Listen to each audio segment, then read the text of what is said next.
আমাৰ মিষ্টাৰ ৰাহুলে ৱেল্ডিং মাৰি আছে বঢ়িয়া কৰি দেখা নাই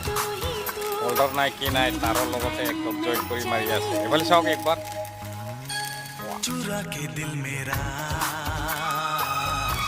মিষ্টাৰ ৰাহুল হয়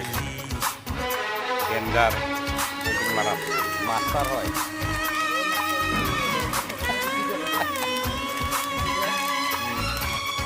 আৰু বাকীকেইটা এইফালে ফিটিং কৰি আছে নাই আৰু এইফালে তলত আছে এইটো ট্ৰাকৰ কাম কৰি আছো না আমি এজনটো বঢ়িয়াকৈ ৱেল্ডিং মাৰি আছে আমাৰ ছাৰটো সেইটো আৰু একজন এইটো